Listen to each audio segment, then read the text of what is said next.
안녕하십니까. 인생성형가 정영기입니다.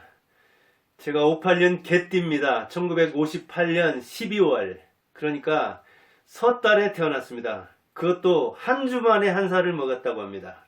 그러니까 한 주 만에 집 나이로 2살을 먹은 겁니다. 그래서 집 나이로 지금은 64, 만으로는 62입니다. 62세. 참 많이 먹었다면 많이 먹었고 어찌 보면 인생은 60부터다. 100세 인생이다. 그렇게 생각할 때는 많지 않습니다. 하지만 여기저기 좀 삐걱거리기도 하고 예전 같지 않습니다. 뭐 한 해 한 해가 다르다는 옛날 70대, 80대 노인들의 이야기가 실감이 납니다. 그래서 인생을 돌아보고 그리고 또 앞을 보고 부모를 생각하고 또 자식도 생각하는 이 중간 입장에서 정말 개 같은 인생을 살았는가? 개 같은 꿈을 꿨는가? 내가 꾼 꿈이 개 꿈인가? 저하고 아버지하고 24살, 그러니까 띠동갑입니다. 그런데 저는 개 싫어합니다.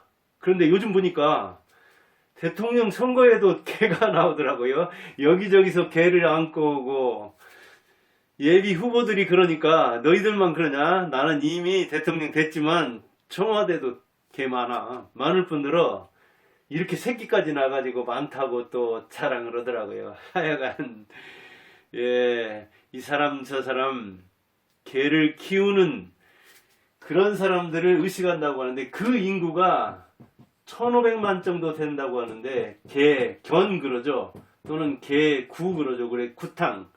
개 보신탕으로도 옛날에 많이 식용으로 먹고 그랬잖아요. 이 견공. 그래서 어느 때는 대통령이라고 했는데 잘못 써가지고 어떤 신문에서 이렇게 점 하나를 더 찍는 바람에 견통령이라고 했는데 아닌 게 아니라 요즘 견통령이 되려고 하는 건지 개를 다스려야 개를 가진 사람을 다스려야 대통령이 될 수 있다고 생각해서 그런 건지 이 1500만 개 키우는 사람들을 의식해서 그런지 개를 안고 나오더라고요. 그런데 저는 개를 싫어한다니까요. 왜요?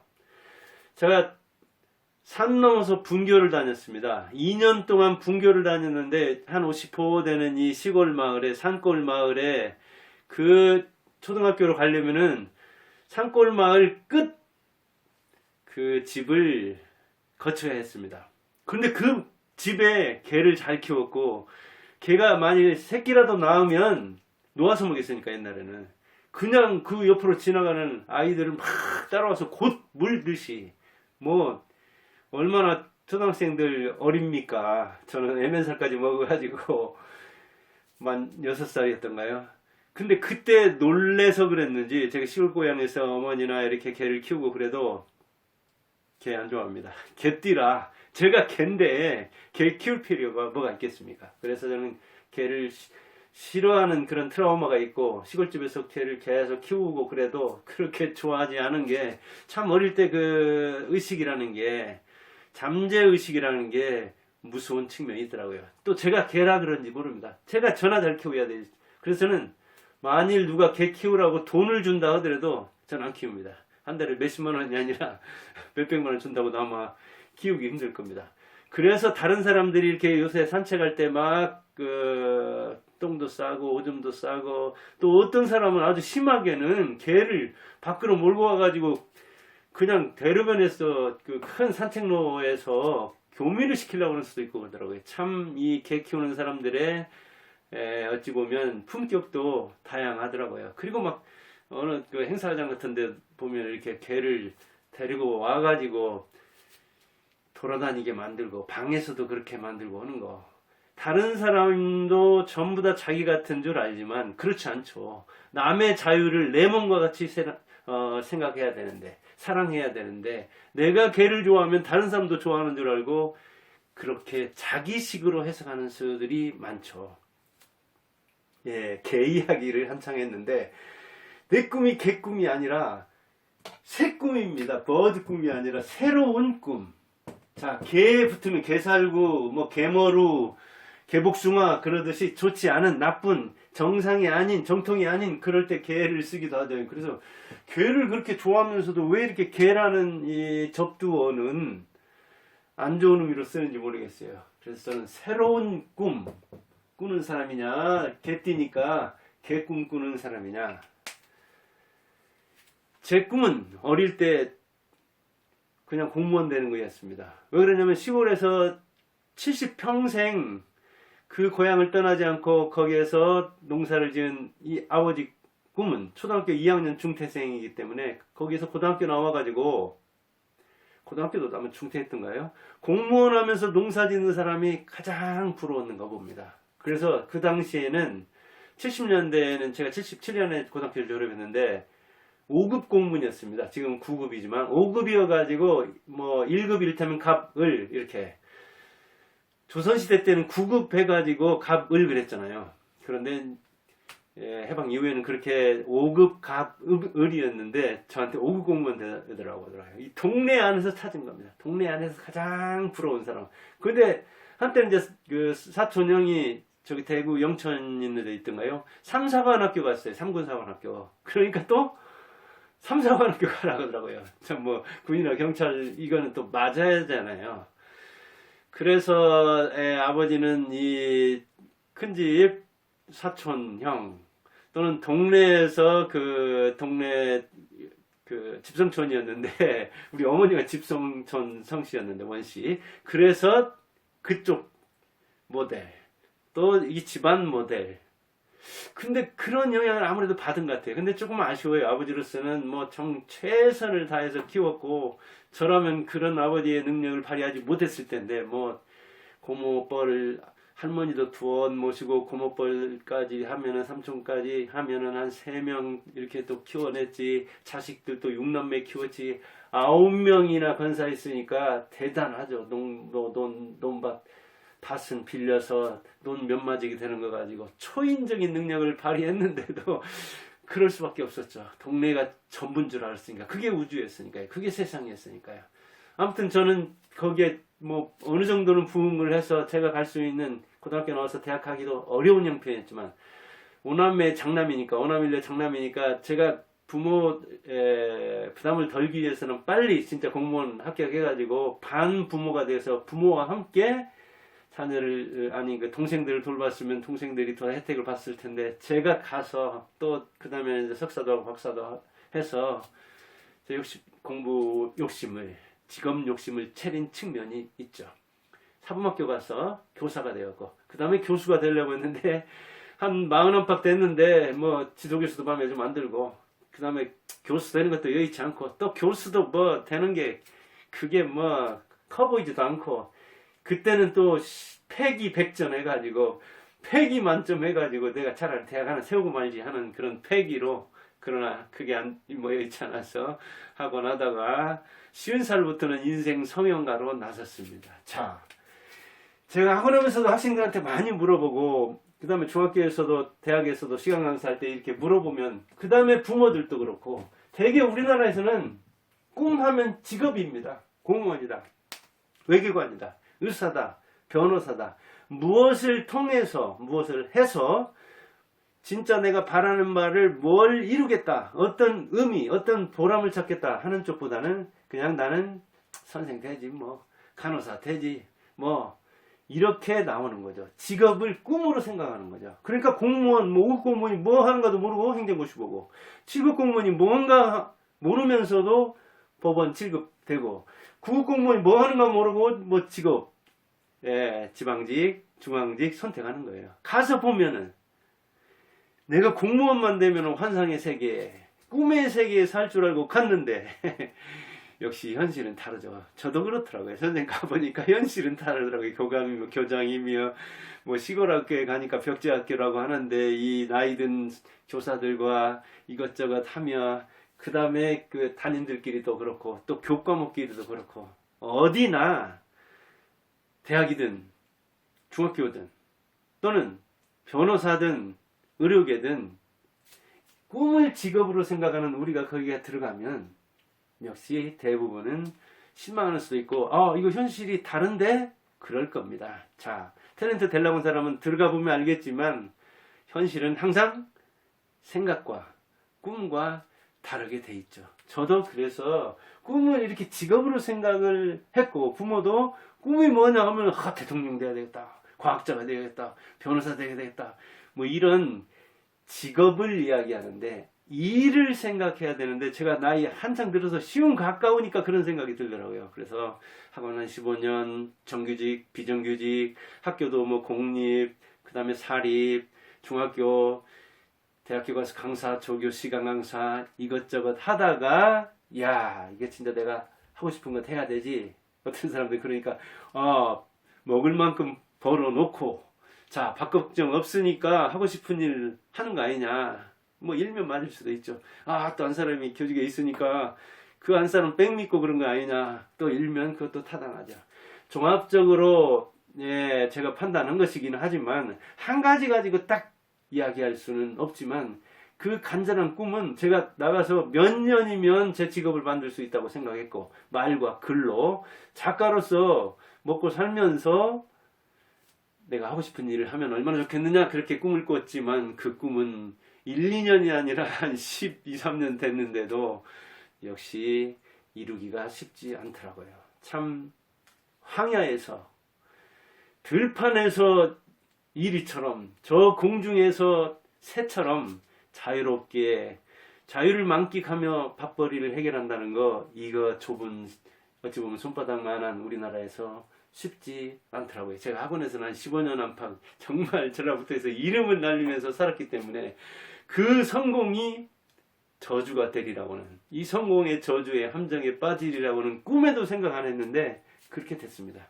그래서 일단 50살에 그만두고, 밥은 뭐 굶지 않았지만 안 사람이 고생 많이 했죠. 더군다나 두 아들 다 서울에 가서 이렇게 공부를 하는 바람에 많이 보낼 때는 정말 2, 300 정도를 서울로 올려보내야 되는데, 그게 참 굉장히 고난의 시절이었죠. 그 시절 동안에 저는 역시 긴박감을 가지고 한다고 했는데, 아무래도 긴박감이 덜 했는지 어쩐지 아버지 같은 긴박감을 가져야 되고, 안사람이 이렇게 가사를 집안일을 다 책임지니까 거기에 대한 미안함을 가지고 열심히 하고, 동생에 대한 미안함, 부모에 대한 미안함, 그런데도 역시 역량이 부족해서 역부족으로 꿈을 이루지 못했죠. 아무튼 직업에 우리가 만족한다든가 그 꿈을 실현한다든가 하는 것이 쉽지 않다는 걸 절감을 했습니다. 대개 이런 얘기를 하죠. 뭐 예일이라고도 하고 하버드라고도 하고 그러는데, 미국에서 그 하버드생들이 추적 조사를 해보니까 대학교에 다닐 때 꿈을 적어서 지니고 절실히 열망한 사람이 그렇지 않은 97%의 그냥 뭐 적당히 뭐 하지, 뭐 이 간판이면 어디 가서 밥 굶어 죽지 않겠지 하는 사람들보다 더 잘 살더라. 오히려 이 사람들 전부 다 합친 것보다 이 3%가 더 잘 되더라. 근데 우리는 흔히 미국하고 이 한국은 다른데, 그냥 미국에서 되면은 우리나라에서 그냥 되는 줄 알고, 요즘도 보면 뭐 문정인이네 이런 친구들 보면은 무슨 핀란드하고 우리나라 같은 줄 알고, 북유럽하고 우리나라하고 그대로 빗대는 것 같아요. 유학 간 친구들 중에 참 사기성이 농후한 사람들 많아요. 그 사회적, 문화적, 역사적, 종교적, 사상적 배경이 다른 나라와 우리나라와 그대로 돼요. 김정인도 보면은 무슨 뭐 정치하는 사람들 많이 얘기하는데, 그냥 독일에서 유학 그거 뭐 몇 년 한 거 가지고 독일에 대해서 알지도 못하면서 그냥 우리나라가 바로 독일하고 비슷해가지고 독일에서 되는 것은 우리나라에서 대하는 것 같잖아. 이 유학파들이 이제 지금은 뭐 워낙 이 도서로도 유튜버로도 교통통신이 발달해가지고 잘 알려져 있어서 그런 사기성 내지 거짓말을 못하지만은 그런 사람들이 많은데, 이것도 일종의 저는 사기라고요. 제가 책에서 쓰고 그랬는데, 미국에서 생각하는 이 꿈이라는 건 이게 개념이 좀 다른 거예요. 우리나라하고는.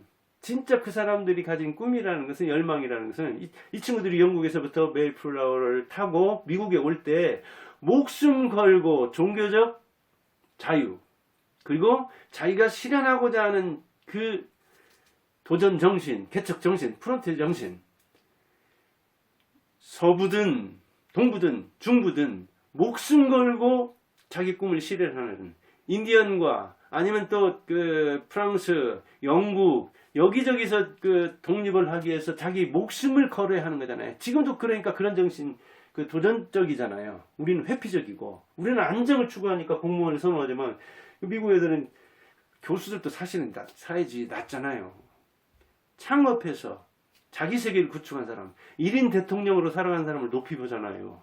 그런저런 배경이 다른데 그 배경이 다른 나라의 꿈이라는 건 용어도 달라요. 그러니까 목숨 걸고 영국에서 미국에 정착했듯이 미국에서도 목숨 걸고 인디언과 다른 어떤 그 민족과 싸우면서 그리고 자기들끼리도 치열하게 목숨 걸고 이루고자 하는 거 그게 꿈이거든요. 그냥 잘 때 우리처럼 가볍게 생각하는 꿈. 아 그럭저럭 되겠지. 나는 뭐 하고 싶어.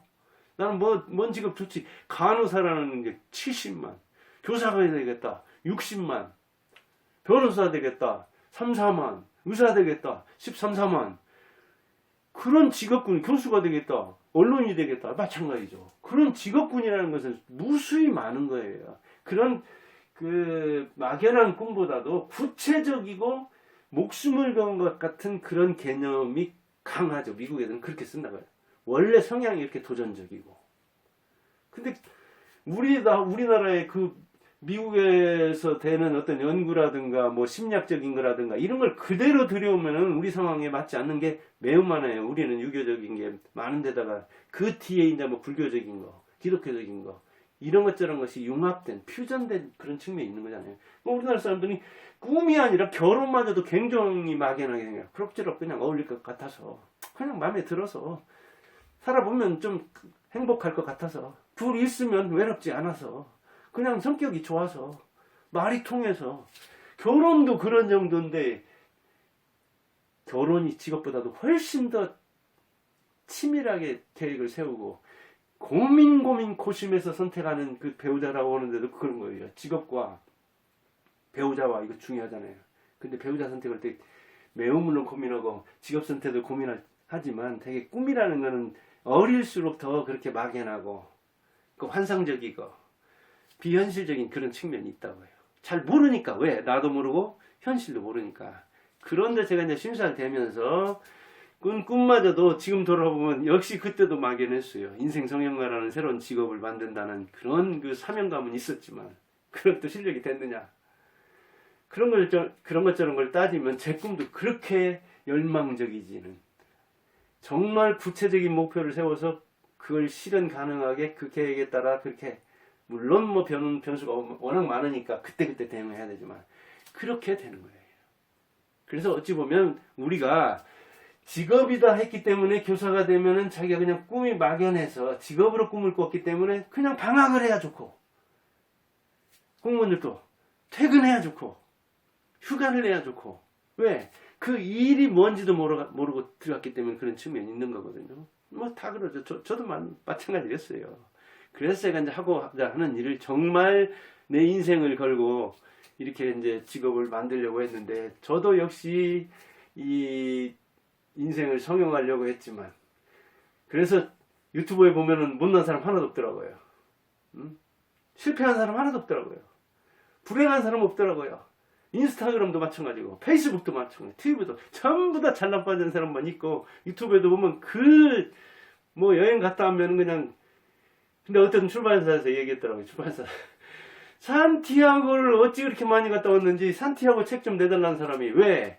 나한테는 산티아고 가서 순례길 갔다 온 것이 내가 순례자가 된 듯이 내가 성지를 순례하니까 내가 성인이나 되고 선지자가 된 것 같은 생각이 들지만 거기 갔다 온 사람이 전부 다 그런 생각을 하는 거예요. 근데 그렇게 따라가니까 그런 거예요. 우리나라 사람 꿈은 따라하는데 주특기가 있는 거예요. 그래서 뭐니 해도 그냥 머니를 적당히 받는 공무원이 제일 좋다. 그러면 그 사람들도 따라가려고 하고 부모들도 우리 부모도 그랬듯이 공무원 하면서 시골에서 농사 짓고 그런 사람이 제일 좋더라. 하급이더라도 맞는 측면이 있어요. IMF 이후에. 근데 저는 교직을 떠나왔을 때지만 IMF 때도 신사부터 제가 인생성애가 되려고 한 것은 성공해서가 아니에요. 유튜브에 제가 잘나서 난 사람이라 나온 게 아니에요. 저는 못나고 실패도 많이 하고 시행착오도 많이 겪었기 때문에 그런 거예요. 그렇다고 제가 걔니까 걔 꿈꾼다? 그러진 않아요. 여러분도 용꿈을 꾸기 바라고 저도 용꿈을 꾸기 바라요. 선거에 개도 나오는데 우리는 자궁에서 나온 왕족들 아닙니까? 자궁은 이 주먹만 하죠. 주먹보다 작을랑가 몰라요. 그런 데서 다 나왔어요. 우리는 왕족이라고 해요. 공주고 왕자라고 해요. 왜? 자녀의 궁전이 자궁이니까. 그러니까 우리는 개꿈 꾸면 안 돼요. 용꿈 꾸어야 돼요. 1인 대통령에. 1개 그 선출직 대통령 문재인하고 여러분하고 뭐가 차이가 나요? 여러분 그 사람 따를 게 뭐가 있어요? 무슨 조국 같은 인간 펠로우로 될 필요가 있어요? 조국보다 여러분이 위대한데. 정영길보다는 말할 것도 없고요. 그러니까 여러분들도 용꿈을 꾸라는 것인데 저도 실패하고 또 실패했지만 인생성형가라는 직업을 만들게 된 계기가 다 있어요. 자, 시행착오를 여러분들은 덜 겪게 하려고 저는 이렇게 하니까 시행착오를 많이 겪더라. 되도록이면 여러분들은 시행착오를 안 겪게 하려는 그런 차원에서. 그리고 저도 성공도 해봤어요. 그리고 실패는 더 많이 해봤어요. 그러니까 성공과 실패의 어떤 원리, 이렇게 하면 성공하고 이렇게 하면 실패하더라 하는 원리 제 나름이죠. 물론 거기에 무슨 뭐 진리가 어디가 있습니까? 마침 어떤 사람은 이렇게 하면 99% 실패한다. 유튜브에 그런 제목 달린 건 되게 저는 쓰레기라고 봐요. 그런 게 어디가 있어요. 무슨 성공 원리의 99%가 참고하면 되는 거예요. 시행착오도 이 성공 실패에 대한 것도.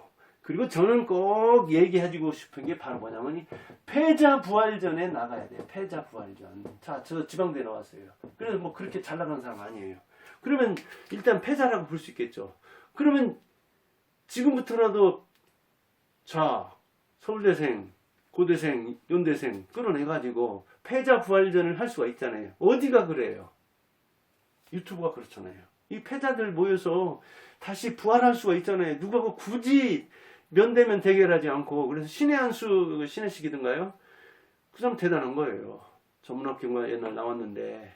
그러니까 그 아킬레스 건을 건들면 그 학력이나 이런 걸 나무라고 간판으로 누르려고 하면 신의 막 이렇게 발끈하는 측면이 있더라고요. 물론 이제 거인이 되면 그런 말해도 그래. 너도 한번 해봐라. 이 100만 만드는 게 구독자 쉬운 거 한번 너도 해봐. 해본 다음에 얘기해. 정주영처럼 그렇게 해봤어? 해봐. 그래. 너 말은 쉽지. 한번 발로 뛰어봐. 그렇게 얘기하면 되는 거예요. 패자 부활전은 패자가 만들어야 돼요. 근데 이렇게 유튜브 플랫폼 만들어줬잖아요. 구글에서. 그거 얼마나 좋아요. 패자들 나와서 이렇게 하는 거예요. 한번 정영기 유튜버 이거 몇백 명 이거 이것도 쉽지 않습니다. 어떤 면에서는. 한번 해봐요. 여러분도. 말이 쉽지 그렇게 발은 쉽지 않거든요. 근데 저도 패자 부활전을 응원하는 사람입니다. 패자로서 다시 부활한 사람을 응원하고 그 사람을 저는 띄워주려고 합니다. 삼류에서 인류가 된 사람들을 높이려고 합니다. 그래서 제가 한 사람 한 사람 성공한 사례를 들은 사람 중에 특히 바닥에서 이 천장으로 땅에서 하늘로 올라가는 사람들을 높이 봅니다. 특히. 그리고 제가 작가로서 이렇게 뭐 등단해서 가볍게 등단할 수 있죠. 여기 유튜버로서 가볍게 등단을 할 수 있죠. 그러나 실력을 입증하려면 간판이 안 좋은 사람은 더욱더 오래 걸리죠. 그러니까 패자는 서러운 거예요. 어떤 면에서는. 스카이 나오면 서울대나 고대나 연대 나오면 이 책 같은 거 쓰더라도 아무래도 좀 프리미엄이 붙거든요. 근데 저같이 이렇게 전북대 나온 사람, 지방대 나온 사람들은 옛날에는 괜찮았는데 지금 이 위상이 더 낮아지니까 뭐 어쩔 수 없죠. 더 낮게 이른바 지잣대로 평가받는 수도 있죠. 서럽지만 어쩔 수 없죠. 그게 현실인데 어때요?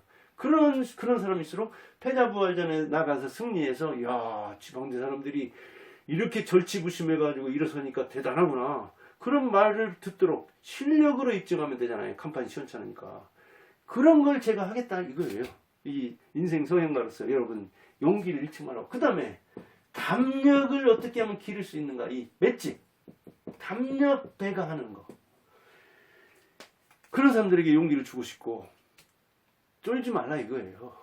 아니 똑같아요. 몇십억짜리 아파트 사는 사람도 거기 가면 유기농이라 해가지고 그 유정란이라 해가지고 계란 하나에 뭐 몇천 원짜리 먹는 건데 그 하나에 몇백 원짜리나 그거나 비슷해요. 먹으면 그냥 마음이 편안하면 몇 억 있어도 부자예요. 괜찮아요. 하고 싶은 거 하면은. 몇십억 돼도 그거 저는 인생성형으로서 몇십억이 아니라 몇 조, 몇십조, 몇백조 가진 사람들도 이렇게 다루고 뭐 그러다 보니까 배심이 커져서 그런가 모르지만 몇십억도 없어도 당당하면 되는 거예요. 담력이 있으면 담대하게 나가는 거예요. 그리고 담대한 꿈을 꾸는 거예요. 담대한 꿈, 그 꿈이라면 개가 꿔도 개꿈이 아니에요. 용꿈이죠. 그처럼 우리 모두는 왕조국이라는 자부심을 가지고 대통령도 일개 선출직 공무원에 지나지 않는다는 그런 그 담력을 가지고 너나 나나 똑같은 국민으로서 뭐가 네가 잘났다고 그러느냐 하면서 그래야지. 무슨 군수니 무슨 과장이니 무슨 부장이니 그냥 뭐 몇 억 있다고 보면 몇십억 있다고 보면 그 뭐 외제차 썩으면 거 그거 썩으면 거 그런 거는 몇천만 원도 안 갑니다. 아 그런 거 앞에서 기가 죽을 정도면 되겠어요. 사나이로 태어나서. 사나이로 태어나서 할 일도 많지만 사나이로 태어나서 기죽지 않아야 할 일도 많잖아요. 그런데 그 중고차 그런 거 하나 받으라고 난 참 김상종과 그 친구 이 교수들 중에 참 그 전세금 뭐 몇천만 원짜리 참 말이 안 나오더라고요. 말이 안 나오더라고요. 말은 그냥 천사같이 해놓고 그 하는 짓 보면은 그런 친구들 앞에서 뭐가 기가 죽습니까? 왜 좁니까? 당당해야지. 그러라고 하는 거예요. 제가 인생경영가로서 하고자 하는 일이 바로 그런 일입니다. 이렇게 시행착오를 덜 겪게 하고 성공과 실패에 대한 어떤 그런 것을 서로 나누고 패자부활전에 나가서 승리하는 사람들 용기를 주고 저도 거기에 나가고 그리고 담력을 기르자. 60대에 이런저런 직업과 경험을 쌓은 사람으로서 제가 도시도 알고 뭐 어느 정도 그 다음에 서울에 두 아들이 한 10년 넘게 있는 동안에 여기저기 그리고 중개사에도 돌아다녀 보고 여기저기 견문도 넓혀보고 서울 갈 때마다 공부를 합니다. 그래서 대원고등학교도 가보고 도곡동이다 대치동이다 학원가도 가보고 저쪽 거창에서 저쪽 민족사관 고등학교로 이렇게 저렇게 학교도 순례하고 대안학교도 가보고 그러면서 교육에 대해서 인생에 대해서 문화에 대해서 여러 가지 연구를 하려고 합니다. 왜? 부족하니까. 60대 그런데 제가 어찌 보면 빈농의 아들로 태어나서 여러 경험을 해봤기 때문에 성패를 해봤기 때문에 평범한 중간 사람이지만 중간 사람이니까 좋은 거예요. 그런대로 노후를 마련하고 너무 가난하면 또 이게 편견이 생기잖아요. 너무 부자면 오만해지잖아요. 너무 뭐랄까요 못 배웠으면 또 열등의식이나 패배의식이라든가 어떤 또 전라도 사람이지만 전라북도 사람이지만 지역감정이라든가 이런 걸로부터 상당히 좀 초연하려고 하는 인간이 그러나 진공상태에 살지 않는 한 중간지대에 그대로 있을 수는 없죠. 그래서 아마 그런 문제의식이 느껴질 수도 있고 그래요. 그래서 제 입장입니다. 제 입장. 문제는 어떤 마음을 일단 자기가 바꿔야 되고 나는 58년 개띠로서 개같은 꿈을 꾸고 개같은 인생이 아니라 용같은 인생 용 꿈을 꾸는 사람. 그래 내가 꾸는 건 내가 개띠니까 개꿈이라 할지라도 개도 개 나름이지. 그런 의식을 해가지고 산다면 여러분들도 인생 성형이란 게 뭡니까? 말 그대로 멋지게 성형을 하는 거잖아요. 인생을 아름답게 타는 거잖아요. 성형 중독된 사람들, 뭐 마약 중독된 사람들, 또는 소비 중독된 사람들, 무슨 명품 중독된 사람들, 알코올, 도박, 자녀교육, 섹스, 중독 중에 최고 좋은 중독이 뭡니까? 저는 인생 성형 중독이라고 봐요. 인생을 멋지게 성형하는 거니까. 그러니까 강남에 가서 성형수술 받는 게 아니에요. 자가 인생 성형이니까 얼마나 쉽습니까? 그래서 저도 조언할 때는 제가 못 해줘요. 여러분들 못 고칩니다. 무슨 100%? 99%? 그런 얘기 저는 그래서 안 써요. 그래 지인들이 좀 제목 좀 이렇게 좀 딱 끌리게 달고 촥 낚이게 하고 그래요. 붕어한테는 붕어가 좋아하는 걸 줘야 되죠. 저도 그러려고는 해요. 그러나 저는 제가 할 수 있는 서비스라고 담담하게 사실을 이야기하면서 좀 길게 걸리더라도 신뢰의 바탕 위에 집을 지려고 하지, 그렇게 막 투망질하고 낚시질을 해가지고 자극적이고 선동적이고 선정적인 그런 작업은 안 하고 합니다. 그래서 제가 구독이님의 좋아요니 그것도 부탁 안 잖아요. 왜? 싫으면 떠나라 이거예요. 그리고 좋으면 오라는 거예요. 오라고 안 해도 오는 것이고, 떠날 사람은 떠나는 게 대등한 관계를 맺는데 좋은 거예요. 그게 바로 인디비주얼리즘, 이른바 개인주의 아닙니까? 개인이 독립되는 거. 저는 자녀도 자녀 독립, 그리고 개인 독립 만세를 부르는 거, 이게 인생성의 목표라고 보기 때문에 그렇게 서로 구속 안 하려고 하는 거예요. 구속 제가 당하기 싫어서. 저도 구속 당하기 싫어서 프리랜서로 나왔습니다. 지도교수 마음에 안 들어가지고 뛰쳐나온 측면도 많다니까요. 여러 가지 물론 총체적인 걸 고려했지만 그렇게 구속 싫어하는 사람이기 때문에 저도 구속을 안 하려고 하는데, 꼰대스러워서 아마 우리 가족한테, 아내나 자식들한테 물어보면 구속 안 했냐? 자유를 줬냐? 그런다면 어떤 대답이 올지는 모르지만 의식은 그런 의식을 가지고 산다, 그 이야기입니다. 그래서 오늘은 제가 58년 개띠인데 개 같은 꿈을 꾸었느냐? 개꿈이냐? 용꿈이냐? 대통령 선거에도 개가 나오는데 왜 당신들 못 나올 수 있냐? 당신들 나올 수 있어요. 술집에서만 내가 대통령보다 더 잘하는데 하지 말고, 나는 개인 국가의 정용기 대통령이다. 여러분은 소똥이, 개똥이, 을순이, 갑순이 다 대통령입니다. 위대한 꿈을 꾸고 그걸 실현하기 바랍니다. 감사합니다.